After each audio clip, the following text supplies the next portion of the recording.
Assalamualaikum warahmatullahi wabarakatuh. Perkenalkan, nama saya Rizka Silvian Azahra, NPM 24 10 63 111 0170. Kelas 4E, Prodi Pendidikan Agama Islam. Yang pertama ini jawabannya, menurut filsafat pendidikan Islam, tujuannya pendidikan adalah untuk menciptakan manusia seutuhnya, insan kamil, yaitu manusia yang memiliki keseimbangan fisik, lalu mental, dan spiritual.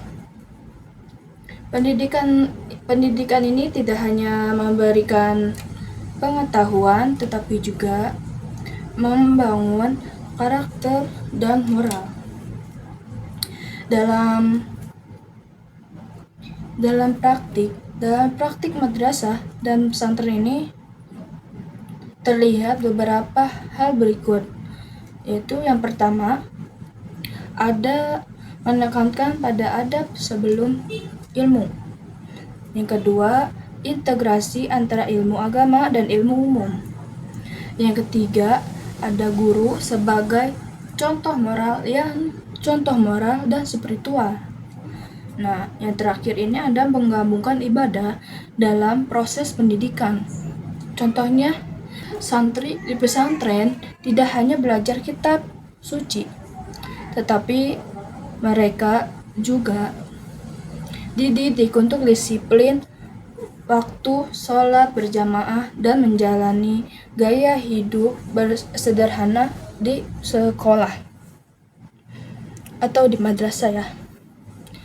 Lalu, nilai-nilai Islam dimasukkan ke dalam pelajaran umum seperti pendidikan agama Islam, IPA atau IPS. Yang nomor dua sini ada jawabannya, Islam berdasarkan wahyu dan akal. Sedangkan pendidikan Barat berdasarkan pada rasional dan empirisme.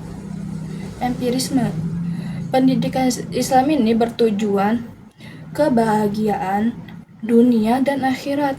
Sedangkan pendidikan Barat ini berfokus pada kehidupan dunia, bukan untuk akhirat saja gitu, bukan akhirat, tapi cuma dunia saja. Oke. Kelebihannya, yang pertama ini ada Islam ini kuat dalam perbuatan moral dan spiritualnya. Nah, kalau Barat ini termasuk unggul dalam kemajuan sains atau teknologi dan berpikir kritis. Kekurangan Islam yaitu kadang-kadang kurang kreatif dalam metode modern. Kedua, Barat ini cenderungnya sekuler dan mengabaikan nilai-nilai spiritualnya. Nah, terus menurut Al-Atos menyatakan bahwa pendidikan Barat terlalu menekankan aspek spiritual manusia. Yang nomor 3 ini ada 3 kerangka. Kerangka filsafat pendidikan Islam terdiri dari 3, yaitu ontologi, epistemologi, dan aksiologi. Nah, apa ontologi? Ontologi ini menggambarkan manusia sebagai makhluk ciptaan Allah dengan tugas hambanya dan khalifah. Kalau epistemologi menggambarkan bagaimana ilmu berasal dari wahyu, akal, dan pengalamannya. Nah, yang terakhir, aksiologi. Aksiologi ini menggambarkan bahwa ilmu harus digunakan untuk kebaikan dan mendekatkan diri kepada Allah. Lalu, di sini tuh ada elemen penting dalam pengembangan kurikulum pendidikan Islam. Berdasarkan kerangka filsafat tersebut sebelumnya. Nah, oke, yang pertama ini ada tujuannya. Tujuan pendidikan. Tujuan pendidikan itu akhlak mulia. Nah, akhlak mulia Yang kedua itu materi. Materi ini integratif antara agama dan umum. Oke. Yang ketiga, metode. Metode, hikmah, keteladanan, dan dialog. Lalu ada yang terakhir ini, evaluasi. Evaluasi ini menilai aspek kognitif, efektif, dan psikomotorik. Nomor 4, itu jawabannya. Dalam ontologi pendidikan Islam, masalah tentang realitas manusia dan kehidupan dibahas dalam menjadi hamba Allah dan khalifah di bumi ini. Tujuan hidupnya untuk manusia dalam Islam, manusia untuk menjadi khalifah di bumi. Itu maksudnya. Penerapan prinsip-prinsip ontologi. Yang pertama, integrasi dunia dan akhirat. Di sini ada kurikulum harus mengimbangi pengetahuan tentang dunia dan akhirat. Contohnya itu nilai-nilai tauhid dan mengaitkan ciptaan dengan Tuhan ditanamkan dalam pendidikan saat ini. Yang kedua, pengembangan manusia seutuhnya terbagi menjadi dua, yaitu tidak hanya kognitif, tetapi juga spiritual dan emosional. Yang kedua, melalui program seperti pembinaan akhlak, motorik keislaman, dan tahfidz. Lalu, di sini yang ketiga ini menguatkan konsep fitrah.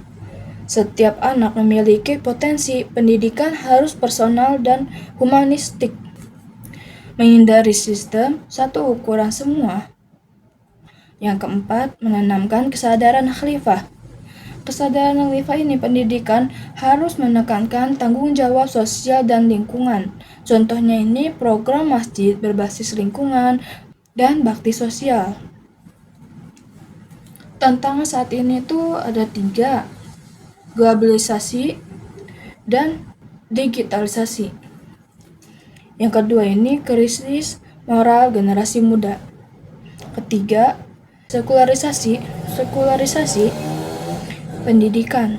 Nomor 5 ini ada tentang urgensi epistemologi. Nah, jawabannya ini pendidikan Islam sangat penting karena berfungsi sebagai dasar untuk menentukan sumber ilmu pengetahuan, metode, validitasnya. Pendidikan Islam tidak hanya menjadi transfer informasi tanpa arah ideologis yang kuat, tanpa epistemologi yang jelas. Ini penting sangat untuk diintegrasi ilmu. Di sini ada 2. Yang pertama itu menghapus perbedaan antara ilmu agama nakliyah dan ilmu umum akliyah. Yang kedua ini filter budaya. Filter budaya ini menjadi penghalang terhadap hegemoni pemikiran barat yang mungkin tidak sesuai dengan nilai tauhid. Terus kontribusinya itu terhadap masyarakat dengan epistemologi yang kokoh, tidak hanya cerdas secara intelektual tetapi juga moral. Masyarakat akan belajar berpikir kritis sambil tetap berpegang pada nilai-nilai Tuhan. Ini akan menghasilkan tantangan sosial yang harmonis dan menghindari sekularisme ekstrim. Keenam, ini tentang sosiologis pendidikan. Aksiologis ini berkaitan dengan nilai dan tujuan pendidikan saat ini. Aksiologi pendidikan Islam sering terjebak pada formalisme, hanya memperoleh gelar. Lalu daripada internalisasi nilai adab dan akhlak. Salah satunya pendekatan yang paling efektif yaitu pendekatan integratif dan interkonektif yang mengaitkan setiap materi pelajaran dengan nilai spiritual dan kemanusiaan. Terus selanjutnya ini pendekatan keteladanan dikenal sebagai uswah hasanah, mengaitkan setiap materi pelajaran dengan nilai spiritual dan kemanusiaan. Perilakunya ini pendidik ini cara terbaik untuk mengajarkan nilai-nilai. Yang terakhir, mengapa efektif? Karena pendidikan Islam adalah pembentukan karakter. Ilmu pengetahuan menjadi tidak relevan jika tidak memiliki keteladanan dan nilai-nilai yang relevan dalam kehidupan nyata. Nomor 7 ini ada rancangan program pendidikan integratif. Nah, jawabannya itu program pengembangan individu adalah nama program ini hakikat manusia sebagai hamba dan wakil Allah atau khalifah gitu.